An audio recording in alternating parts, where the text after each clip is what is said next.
Well, this is a good start, isn't it? Welcome to season 5, where Tatum just can't control her laughter.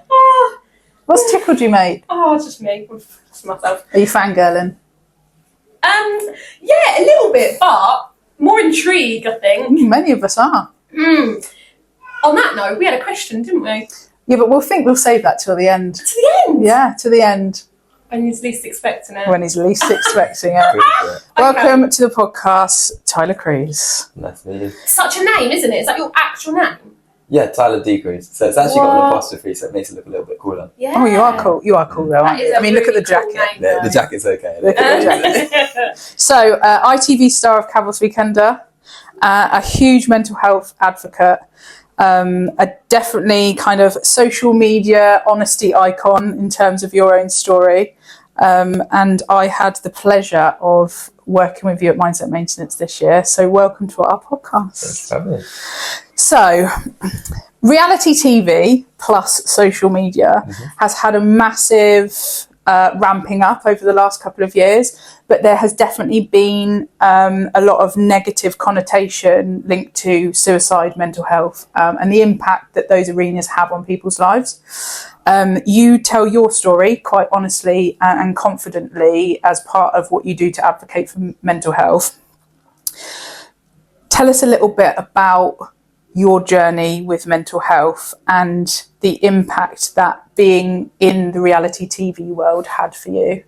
I think when I went onto the show, I was in the best place possible. Well, I thought I was in the best place possible. And things were going great. As you say, you've just been on a TV show where you get to drink, party, and just go wild, really. So anything goes. As a young lad. What happens in Cavos? I would say stays in Cavos, but it's on TV, so it doesn't. But I was in the best place possible, and I came off the show, and again, it was great. I was getting to work with some amazing brands that like I've always dreamt of working with, like Boohoo, for instance, where I would buy their clothes for them now to be like, can we send you a jacket? It's like, wow, you know, it was such a good thing for me, and mentally, as I say, I was going to crazy events and meeting people that I looked up to, or celebrities that you never thought you'd ever be in the same like room. dreams are made of. And they're there going, oh, I've actually seen you on this show, and you're crazy, basically. But that was massive for me. And then the other flip side of it, after a while of when the show was coming out and it was going on and on and on, I got quite a bit of negative hate on social media. And that for me was, I didn't really know how to deal with it. So as I say, I've gone from this really big high to then getting all this hate from people that I don't know, but I'm one of these people that I like a nice comment. Or I think it's like everyone. That reassurance that you're all right. 100%. Anyone puts a photo online, they think they do it because they look at that photo and they're confident. They post it, and then if people don't like that photo instantly, even if you don't know them, you're naturally going to be like, why aren't people liking this sort of photo? And I, as I say, started getting a bit of hate from the show and previous things. And then one day, literally, I was going to the biggest probably shoot that I was going to do. Like, it was all the way in Manchester. I woke up happy, buzzing, went to the train station, and again, I was sitting on a train was delayed for an hour, and then I got a message on my Insta DMs, and it was like, you need to go and kill yourself, like, we hate you.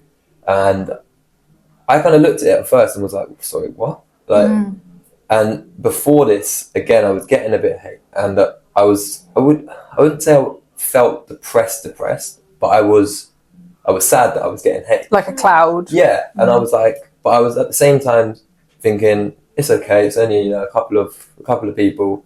And then when I got an influx of people that had normal accounts, whereas a lot of hate people will come from fake stuff. accounts. Yeah. And you think, oh, it's just somebody that maybe I don't get on with in the past or something. But when I started seeing messages like the one I said, you need to go and kill yourself, that was from a teacher, a student teacher. A teacher? In primary school. And the only reason I know this is because it said in their bio, teacher. What? And to me, that was just like, whoa. That's outrageous. But they're shaping the future. But Well, I was going to say she.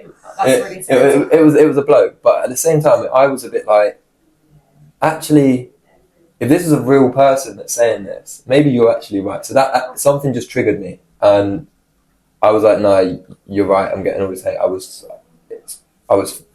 just hit a point where I was like, I'm done, and I left the train station, and I saw a multi-story car park literally across from it, and I thought, that'll do. Like, literally just saw it and thought, that's the best thing that I'm going to get around here. No one's going to see me. No one's going to hear from me. And everyone thought things were good, because that's what I thought. No one's going to message me or anything, because no one knows that I'm there. So I just literally climbed onto the top of the multi-story car park, and I kind of just sat on the ledge for like, I'd say 3 hours maybe, and just crying. And it's probably the first time that I've actually bawled my eyes out where I couldn't stop crying. But sometimes you can cry for 20-30 minutes and then you feel better. I just couldn't stop. I was just bawling my eyes out, and then somebody down below, again 3 hours later, looked up and must have just heard me crying, and she said to me, just from screaming up, so she said, "Are you okay?" And then again I just cried more, because that was the first time that somebody's asked me how I am in probably years. I would say, like, in a compassionate way of, are you okay? Not just, hey, how are you? And I didn't know how to deal with it. I broke down even more, and then she was just a public bystander, so I think she must have called for help, and then the police came, and I'm sat on the ledge now for probably another hour and a half, 2 hours, and just speaking to a lovely woman who was a police officer, negotiator, whatever you want to call her. And again, for the first time in such a long time, someone said to me, "Tell me how you're feeling." Like, not get down. Not once did she say you need to get down. It was, talk to me. How are you actually feeling? And again, I just kept crying. I didn't actually really speak to her much, but we got to a point where we built a bit of a relationship, and she got a little bit closer. And when she said, "Do you want to sit down, and how are you feeling?" I said, "No, I'm done." And a split second of me just said, "I'm going." So I jumped. But when I jumped, I was very lucky. I say I'm lucky now, but like, I was very lucky that what I was wearing that day, I had a very big oversized jacket on, and it made the fact that we had built a bit of a relationship. She was rather close to me at that point, and she grabbed it. And she's from what I remember, wouldn't have said the biggest lady, but she must have held on for her dear life to just grab and pull me, and then she's managed to get me back up. And when she got me back on the floor of that car park, I was so angry. Like, I was so angry with her, not with me, because the one thing that I felt I had power over in that whole moment, or in my life at that point, was killing myself. Everything else I didn't have power over. Like, everyone else's judgment of me or whatever they thought. Or their comments. I don't have the power. I don't have the power to change that. The one thing I felt that I only had power over was being able to end my own life. So I wasn't relieved when she stopped me from killing myself. I was actually fuming. I was absolutely livid with her, and I just sat on the floor of the car park, just crying, and then got taken to a hospital. And again, I'm still sat in the hospital, sitting there, just laying there thinking, why have you stopped me from doing that one thing that I wanted to do? How selfish can you be? And it took a while. It took a while to properly understand, I would say, that she's actually done the best thing that anyone could ever do. Like, she's saved my life, not stopped my life. And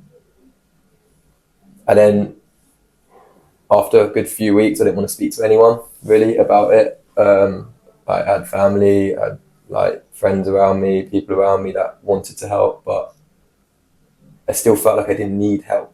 I felt like I still not wanted to kill myself, but I just there was nothing wrong. I knew that there was something to get me to that point, but I still felt I still don't need help. And then it took a while, and then a few weeks, months later, I kind of looked at myself and went, actually, I really need some fucking help here. And that was the first time that I actually spoke to someone. I spoke to a counselor, like a therapist, and it was the best thing I'd say that I've ever done, is speak to someone. And the first session I sat down with this person, I didn't speak. Like, I think I learned all about their life, and they learned nothing about mine. Story. Like, but the second session, I then started to open up. I started to say why I was upset, not why I was at that point. I didn't understand still why I was at that point. I just felt a bit of reassurance, really, that this is helping. I still don't know how it's helping, but it is helping by just saying why I'm upset. And then over the weeks, the months of just constantly going, I kind of started to realise a bit more about myself. And we dug it very, very deep, I think, into my life. And it went deeper than the social media. It went deeper than going on a TV show. It was more like childhood type experience. Everything, yeah. From school days, probably, of not actually enjoying the person that I was and wanting to be someone that everybody else wanted me to be. And when I realised that, I was like, actually, that is so true. I used to be the person that my family wanted me to, or my friends wanted me to be. Like, I'd be playing for a really good football team, and when I got released from a really good football team, it was like, great, now I've got to stay at a level where people like me. Whereas, so you measured that like on success? Yeah, 100%. Yeah. I saw it as, if I'm not succeeding, or people don't think I'm succeeding, I think is the biggest word. If people don't think I'm succeeding, then I'm failing, basically. Expectation is a funny thing, isn't it? Because we all feel like we have to meet the expectations of other people, but actually we don't know what those expectations are. So effectively we're always going to fail because you're never going to get there. But we set our own expectation of what that looks like and why we have to do something. And a little bit like what you were saying in terms of what your family think. For me, when growing up, it was like you had to go to university and you had to do your life in this certain way, and you must get married and have 3 children and buy a house and all of this. And I was like, Jesus. I mean, none of that's happened for me, but my life went a completely different way. But growing up, I was expected to do those things because traditionally that's what you do. You start to break down those cycles of being the person authentically that you want to be and not meeting those expectations because you expect something different from yourself. People judge you for that because it's not the norm. I think that was the biggest thing. I think something hit me massively was when I met my partner now, my fiance, but I realised that people don't actually, that just love you for you. And I think the first time, and she won't mind me saying it, is when the day that I actually tried to kill myself. We'd never met, and she was like, why aren't you responding? Why aren't you responding? And I said, I'm in hospital, I've just done this. And so you met online? Met online, and then an hour and a half journey for her. She was at the hospital on the day that we'd never met. Wow. And that's support. It's support, but at the same time, she didn't have to put herself in that situation. And it was more of a fact of, for me, it was someone that saw everything online or whatever she wanted to see, and went, who are you? Tell me who you are. Let me get to know who you are and be you. And then I'll make my mind up. And when I started to realise that, not just her, but that is what I should really care about, and that's what the people that I care about should only see, is when I started to realise actually life is kind of life is worth living, and it's worth living for yourself first and foremost, and then for the people that you actually care about, because they genuinely do just love you for the person that you are, and you don't need to really worry about it. And I think that was the first kickstart of me actually going to get help, is going to therapy, is because I realised I don't need to be someone that I'm actually not. And I think the more that you feel that you have to build that persona and become that person, the more you actually dislike yourself and you do yourself internal damage. It's really evident that the younger generations are growing up in an influential world faced with reality TV and social media, and I know a lot of what you do to advocate for mental health is predominantly focused around your experience in that arena. You've been in the thick of reality TV. Is other people that you've worked alongside experiences the same? Like, is this just were you just an isolated case, or is this kind of the Caroline Flack example, is that this is kind of more evident every day, that there's trolling, there's online bullying, there's a lot of reality TV stars are faced with this situation. Are you guys having honest conversations with each other about your experiences? I wouldn't say we're having honest conversations with each other, but it happens so much. I would say since being in the industry that I've met hundreds and hundreds of people that have said to me or have come out and said that they've had some sort of negative abuse on social media. And that's quite scary. Even people that you look at, I know people that are on social media that are probably the most happiest people in the world, but you'll still have people that will hate them for no reason. Jealousy. Yeah, and it is jealousy, but I like to call it more, they're just uneducated people. And so the industry in reality TV there isn't enough help out there. No. When you go on to shows, you do obviously have to go through certain tests and psychs and stuff like that. But when you come off the show, I think that's when it's a lot more of a scary world. And they kind of close the door on you. Yeah, it's more of unless you need the help, as in if you ask for the help, then they'll give it to you. It's not like an automatic offer. But who's going to ask for help? Do you think it's because they're not educated? Like the producers and stuff aren't educated because they're not receiving those horrible messages, are they? No, I don't think. I know what you mean, but I don't think it's that they're not educated, because I think they're more than educated. But it's a business, and they're going to protect themselves before they protect anything else, which is it's kind of normal. You're always going to protect anyone before yourself, which is wrong. I feel like though, if they protected you guys, it would protect them. 100%. Yeah. Because then, God forbid, if something did happen, you could be like, well, actually, the producers at XYZ really looked after us. They've got this in play, you know. But yeah, I think that's the thing. I think just a little bit more, just help and education needs to go out there, but not really help for the reality stars, because we can go on a TV show. We are always we know we're putting ourselves in the public eye. Like, I have no naivety. But why would someone hate anyone so much for, like, you're watching this reality TV show, yeah? Like, there's always the villain or whatever there is. But how can someone hate, in my head, I don't understand how someone can hate someone they've never met. I don't get it. I don't hate anyone. It must come down to a jealousy thing. Yeah, I don't hate anyone, and I've met lots of arseholes. I can't even fathom messaging someone something like that. It doesn't compute in my mind. You've got to be a very dark, sad, unhappy person to make somebody else's life unhappy through words. Yeah, I think it's just as I say, they get some sort of pleasure from doing like a thrill.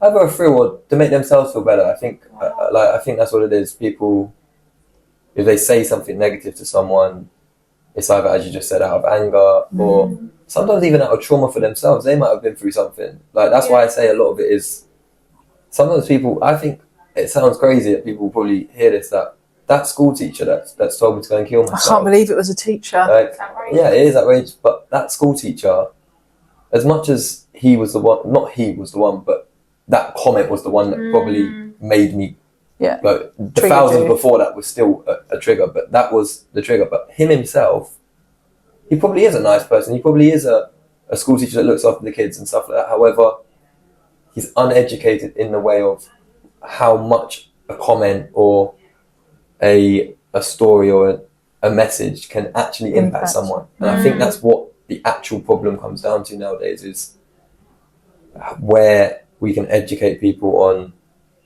how much it can actually affect the person behind the screen, or affect not just the person behind the screen, affect the person behind the screen's family, the person's friends, every single person, because it doesn't just affect one person. Because if I died that day, it would only have just been putting all the pain onto my friends, my mum, my sister, like anyone that actually cared about me. So the pain wouldn't have gone away, or you're just going to cause. It's just transferred over. Yeah. So I think that's the main thing. Do you think they think you're going to see it? Yeah. Like some people know, because it's crazy. Because what is frustrating, I think, is the biggest one, is when everyone found out that I tried to kill myself. So many people deleted comments, deleted messages. Wow. And one which really hit me the most was... Did he delete his? No, I not that I'm aware of. But one that really hit me was, I got a message on, and it was like, I hope you're okay, like, we're really proud of you. But and I will simply say it, the idiot didn't think to delete the message above.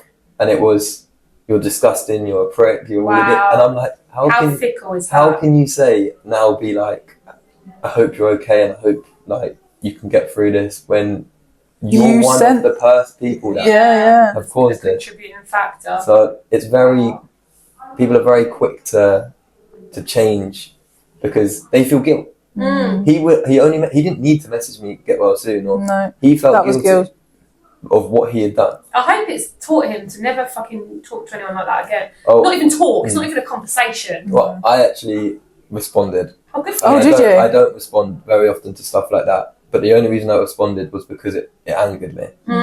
And I just responded to that person, and I said, have a look at your message above, and then if you want to message me back with a actual genuine message, then we can.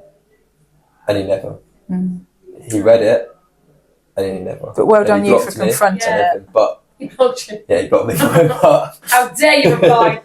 But that's what I mean. Like, it's. I feel like that's uneducated. I love the phrase, the rubbish has taken itself out, my love.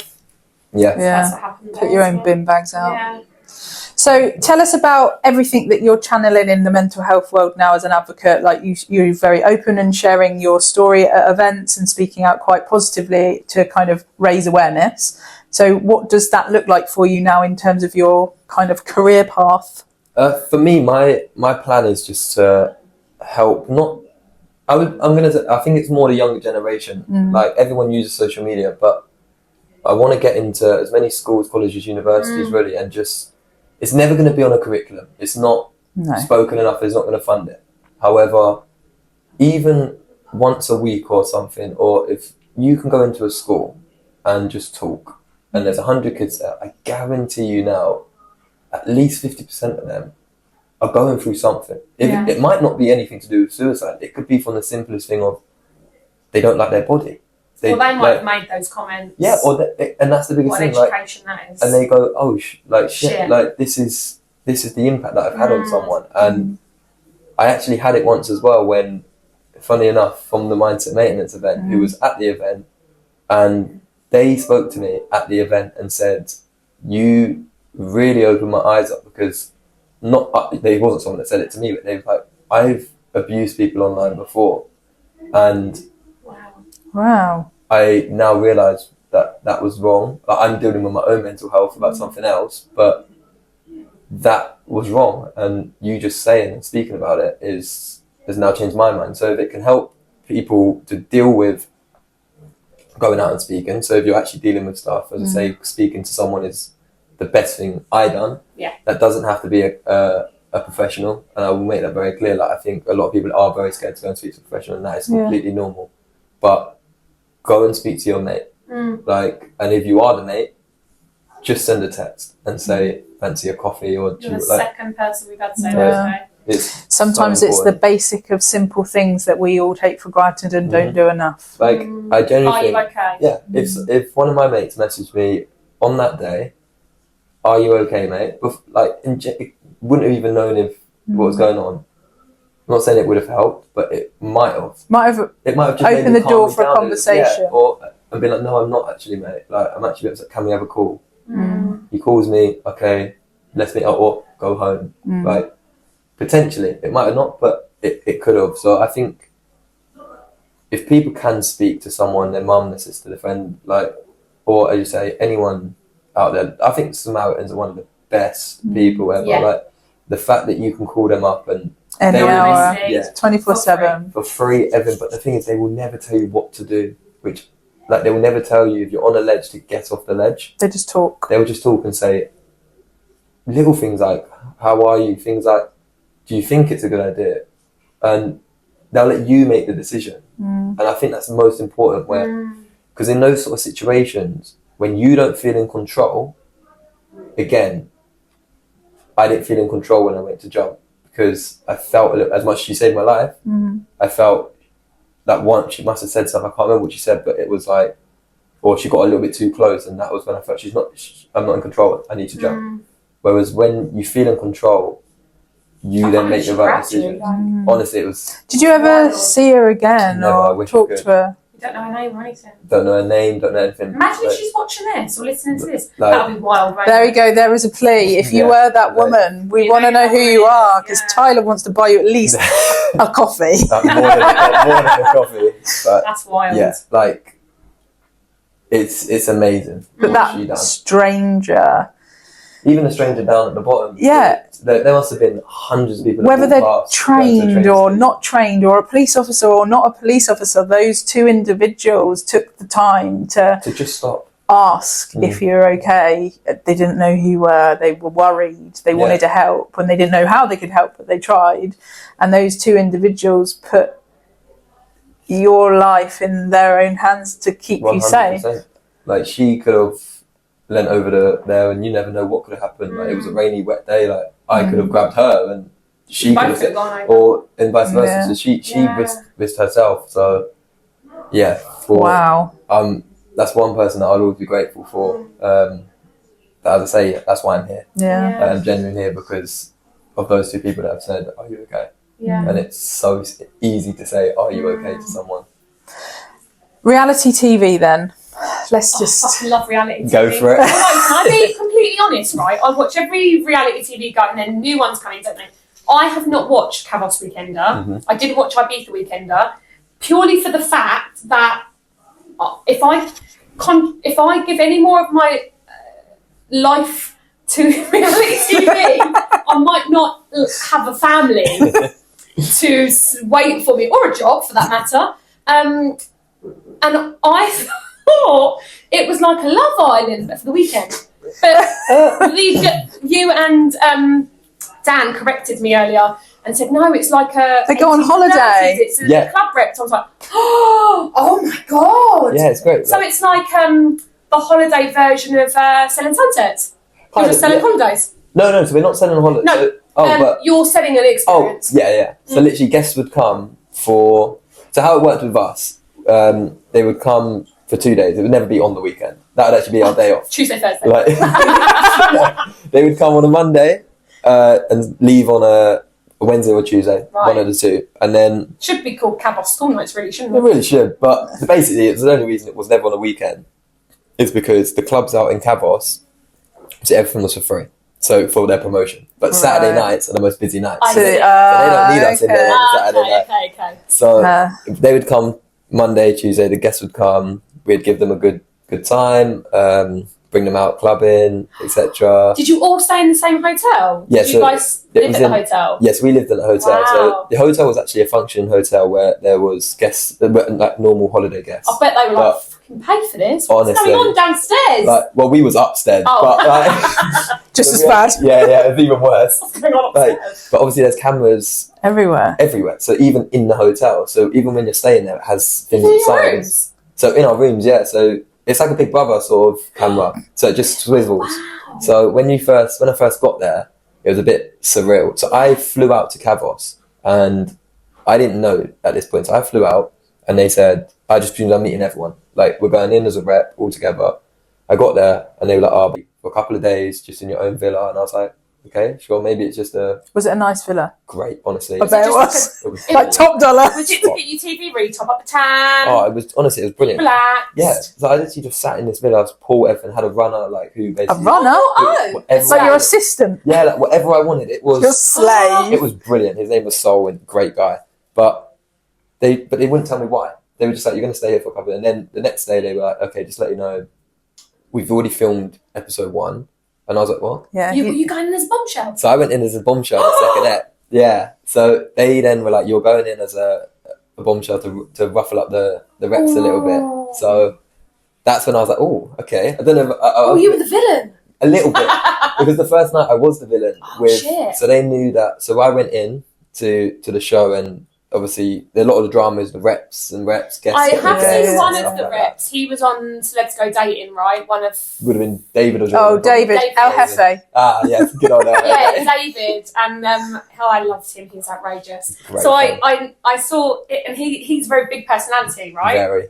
So And he's exactly the same, by the way, in person. Oh, like I when know he's that. not like on the camera. But yeah, we went in that night, and it was very much like, who do you like? Who do you like? Who do you like? And then one of the other reps was like, whoa, this new guy, like, is decent. I was like, oh, she's... So then the first night, Joel, who was another rep, liked that rep, and they were having like a bit of a thing for that in first one night. night, calm down, hon. I know. Jeez. Well, nothing happened. Nothing happened that night, but he said that he thought she was decent. So what they'd done, the producers, they would script I it. see. So they were like, okay, Joel, you're staying in We're going to tonight. play on this. Yeah, so they kept Joel in because just for bad behaviour. It was never bad Bad behaviour. behaviour. You're grounded. But like, yeah, so he had to stay in so that we would go out and there would be conflict and Outrageous. everything the next morning kicked off. I would, like, but it's for the drama sort of thing. So the Yeah. producers would play it how it kind of was going. They would let you do your own thing. So when I led nights, they would be like, you have a choice of this club or this club or this club. Had you any experience as a rep? None at all. What did you do before this? I Let me literally- guess. Go on. Phone salesman. Kind of. I'd done sales, yeah. Yeah. So I'd done a bit of like telesales, and then I was a lifeguard as well at one point. Oh. So that was decent. So they played on that as well when at one point in we've the got show. from a lifeguard. Baywatch.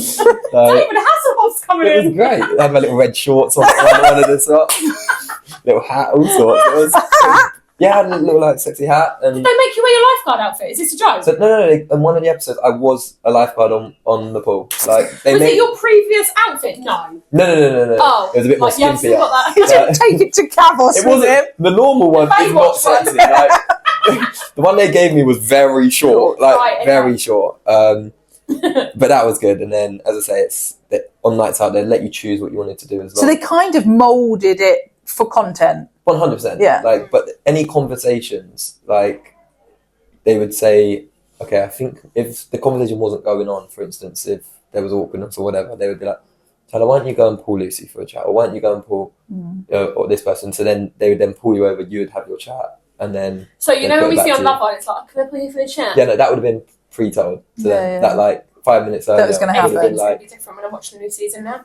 yeah, it is. Like, Did you enjoy it whilst you were in it? oh, it was great. Like, it was... Not many people can say that they've had this experience. Oh, no. The actual experience itself was one that was like one in a lifetime like opportunity. Was it just one season? Yeah, so it was a comeback season. So it had been off air for like 2-3 years, Yeah. and then they brought it back for our year, and then it's not being recommissioned. Ah. Um, Because you put something on your socials, I was like, is he going back in? oh no, That was the other day, right? not too long ago. Yeah. I got offered to do something. Oh. But then it was I wouldn't say quite a bit ago because and Right. then obviously I got a partner as well, and I was like, I can't do that anymore. So, She's got a ring on it now. she has. She You has. know, it's like you're going to be like the supervisor. The Oh, supervisor. I wish.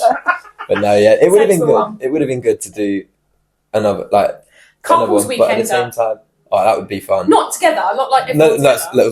like Yeah, not like Different swingers. shows. No, that's a different show, isn't it? I'm sure it's already been made. That's another ITV show coming. But no, it was a good experience and a fun one. And as I said, it was better than doing a Love Island or something like that. Because that's what originally I was going to go on. Oh, was it? And then Cavs Weekender Okay. offered me it while. So I'd basically signed pretty much to do Love Island, but with Love Island, they don't tell you when you're going in. So you could fly out to, let's say, New York or wherever it is, and they could keep you there for 2 months in a villa on your own or with whoever, and then be like, you're not going in because you don't fit the mold, or this has happened. And because they have like a capsule of people, don't they, waiting in the wings, and then they feed pick who they're going to put in. Exactly. Yeah. So I could have gone in and been an original, and it could have gone or not. And then Cabot's Weekend said, look, we will offer you this, and now let's go. 2 weeks. I was on a plane. Wow. In Cabot. How long were you there for? 2 months. Oh, so nice. It was all of obviously pay you as well. Yeah. And everything's like free. Good. No. You got used to so the Was hotel. it like canteen food? No. It was all free. But like the hotel food you got used to. As if I'm asking about food on Cabot's Weekend. Oh yeah, and then it was just takeaways in the night, like gyros. Oh, so like, that's not too bad. Like, the gyros was okay. Yeah, but every night. It wasn't too bad for the first 3 nights. Yeah, but every night for 2 months. And then after a while, you're like, we've got a kebab again with chips in. the guests would come and be like, oh, because we'd be like, what do you want for dinner or for the night out? And they'd give us something like. God. Like, again, I think I had one when I went to Cyprus. I didn't go to Kavos, I went to Paphos. For a wedding, we were all grown up, it was all very like normal. But yeah. I think you'll be surprised about this. So there is actually a drinking limit on the show. What? Yeah. How many did you have? How many did you have? 2? So when we first arrived... That's like Love Island as well, isn't it? Yeah, Love Island. I didn't know that. Why do they always drink out of them gold cups as well? They're empty. They're pretending. A lot of the time, some are, or it's for branding a lot of the time. Okay.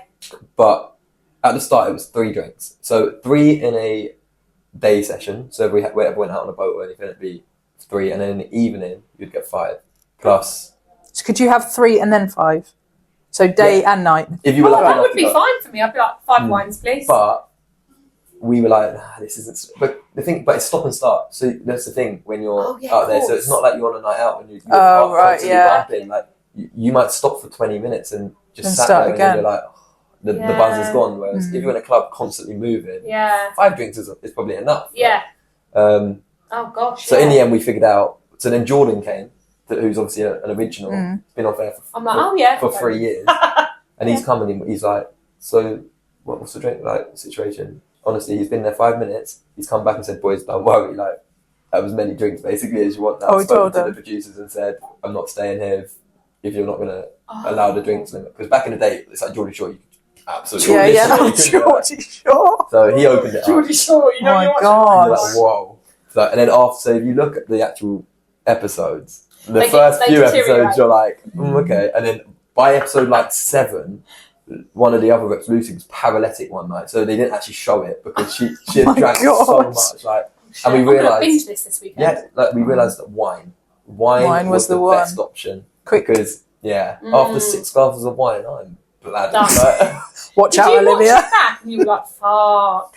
Yeah, it was weird. It was weird watching it back on TV. Because none of us ever see ourselves drunk, really, unless like it's a... Sometimes I'll see unless it's someone's dodgy wedding video. It was cringe at sometimes, because you forget what you say sometimes. So like, you were like, oh my God, did I actually Or if you act like a twat. Yeah, but I was quite lucky. I was portrayed quite good on the actual... I would agree. I have watched it. Yeah, I was portrayed more of the jokey research. Sort of person. Oh, that's good then. Yeah, so that was a bit of a positive. But who was the naughtiest? Are you allowed to, can you say? Naughtiest in what way? Well, maybe we should ask the question. Oh, there you go.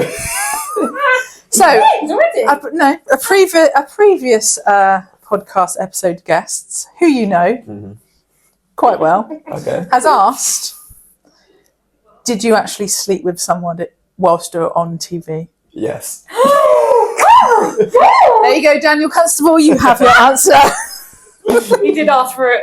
Was it Daniel? Yeah. Okay. Yeah. He was like, can you ask it? Because that is a rep thing, like... Yes, the majority did. But with sex on TV, you have to have sex under a duvet. So I mean, I would hope so. Yeah. Otherwise it's called porn, Tyler. Yeah, true. But, so was it aired? Was yours it? My toes were aired. My toes were aired. So, famous toes. Not mine. So. Oh my God, I don't like toes. But it's crazy. So like you couldn't have sex over duvet or anything showing. So and honestly, so you're like at one point, one of the other. I mean, you're quite tall. That must have been a really short single beds duvet as well. yeah. So single beds. yeah, but we had a rule with the boys that if you had someone back, one of the other boys, so you'd push 2 beds together, and then one of the boys had to go and sleep on the sofa or something like that. So, and also one of the boys started to see one of the other reps, so he just was always in her room, Great. sort of thing. So Did you use their duvet as well? Yeah, you use Every duvet. Use every duvet. It's all together. Staple them all together. It's brilliant. But if you didn't have, if like something was showing, genuinely, someone would walk into the room, like one of the runners, and be like, "Stop! Get under the cover and do it again," or honestly, I'm done. But honestly, like it would be someone came. And can I just ask a question? And you don't have to answer this, but we talk about how the producers kind of mould the scenarios. Was any of this moulded, or was this your intention to sleep with someone? Oh no! They were very good in the sense of you didn't. They would never say you had to sleep. So they didn't pimp you out then. No, but also you or had pretend. To have at the start. You had to have. So if you were getting with someone on a night out, when you got back. Or in the taxis back, for instance, to the hotel. You had to do like the consent thing. So yeah, the producers would speak to the so the girls had to like swipe. I consent on camera. So it's like a little video. Yeah, their eyes were like that. Yeah, as long as they say yes, then it's obviously then you could. But it's been a rule for many years. I feel like that might be a risky in court. But then at the end of it, but after a while, it was so the guests always had to do it. But with the reps, it turned to you're killing the mood. So it was like. If it was rep on rep, it was like crack on. Yeah, crack on. But if it was with guests, you had to rep on guests. Yeah. Is that how it got to rep on rep? In the end, yeah. Oh my god. Wow. Yeah, it was crazy. And as I say, they would literally walk in and stop you, which is very awkward for them, I think. This as well. world is like, or they would like move the camera like and squiggle it around, so like that they're watching. Big Brother is watching. Wow. Well, thank you for answering Dan's question. I appreciate that. But first, lastly, before we go, firstly, you recently had an accident on the football field. I did. That you went through some severe challenges from a health perspective that could have come out a lot worse than you sitting here right now.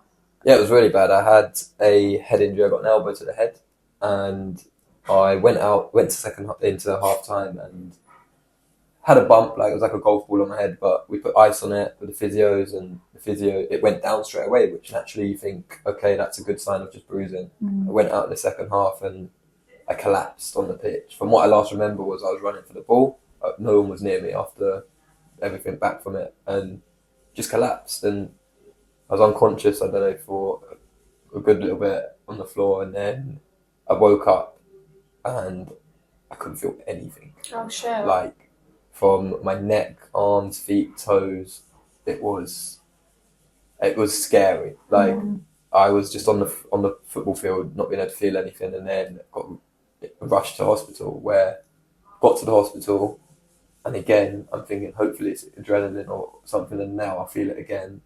And at the hospital, the surgeons, everything had these big like sticks, knives, everything, poking my feet, like proper scraping along it, like, and I'm just there, like I can't feel anything. My missus is next to me going like because it looked painful, and I'm just there like I can't feel it. So I'm just bawling my eyes out. Like for once, I want to feel pain. Like I wanted to feel pain, and I couldn't feel anything. So obviously I went in for the scans, everything like that. I was sat in hospital for like nearly a month roughly, and then I started to get. One day I woke up and again I got a tiny twitch kind of in my hands and stuff like that, and I was like, okay.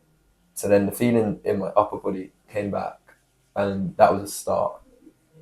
But I still had nothing in my lower body. I had to have a catheter in, so I was weeing myself. Like it was horrendous. Like I couldn't control anything, and it kind of brought me back a little bit to where. When I tried to kill myself again, where I had no control over anything, and I was, as I say, the doctors wouldn't be able to tell me after all the scans and stuff. They just kept saying, "You might never walk again. You might never have the feeling back, or tomorrow you might wake up and you can get up and go home." And every day just kept going and going and going. Nothing was getting better, and I was just losing hope. Sure. And then. As I say, I was quite lucky. I had some good support around me that kind of basically said to me, remember what you got through and use that as the motivation of you can get better. You got better from your worst time. This isn't your worst time you're living. Like, you're alive still. You're not dead.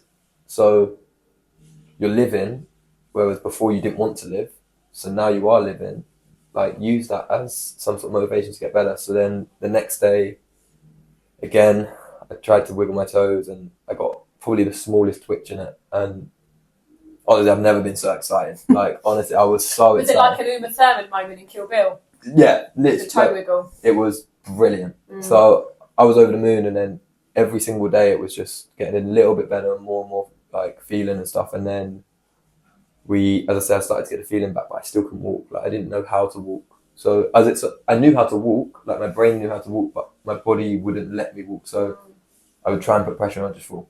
And for someone that's so healthy and fit and independent, again, that was like, oh, I've got to rebuild my whole life again now. Like, I was like, and then I felt guilty because I was like, it's not just my life, but I've started a new life with someone else, and they now have to change their life potentially if I'm disabled. Like, this is all my fault. And you went through your challenges mentally, and now you're doing it physically, and it's like that next I think level. That was the hardest thing, where it was like, now I've got to do it physically, but also mentally at the same time. I only just about got through it mentally. How on earth am I going to get through it at the same time? And then, as I say, once I started seeing little progressions, and again, every day, credit to the missus, she would come every single day at 7:30, leave at 8, eat something at 9, and just stay quiet and hope that they didn't kick her out. But every day I would start seeing progressions and positive energy all the time, which then, as I say, it then made my mental health go, I can do this. And once I kept saying to myself, I will walk again, I think within the next 2 weeks, I was taking little steps with the Zimmer frames or with the walking sticks. And then day by day, the physios were coming and they were like, wow, like, your progression is insane. And they were like, it's not a physical thing while you're doing that. Like, it's not like you're just strong. It's all your mind that's letting you do this. Because they were like, it's not a spine injury. So it's not like your spine's getting better or anything like that. They're like, it's all your mind now.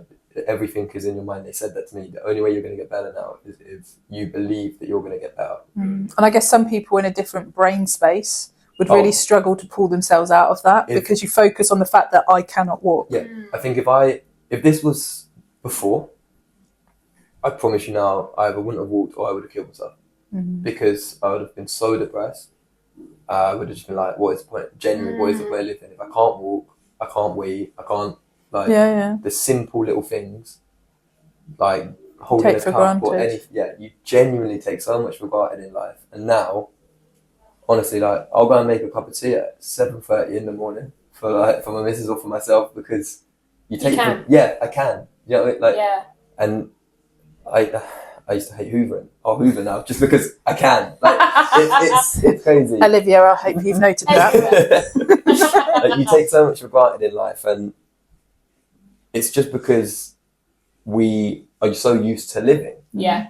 And it's such a wonderful thing being alive. Like, and I really want people to realise that whatever you are genuinely going through, like, or even if your life's amazing, just genuinely take 2 minutes or 5 minutes of your day every single day to just say, I actually am happy, I'm alive. Like, the gratitude behind the experience enables you to be happier because of what could have been a different story. Yeah. So now, thankfully, I'm back walking. How long ago was this in terms to now?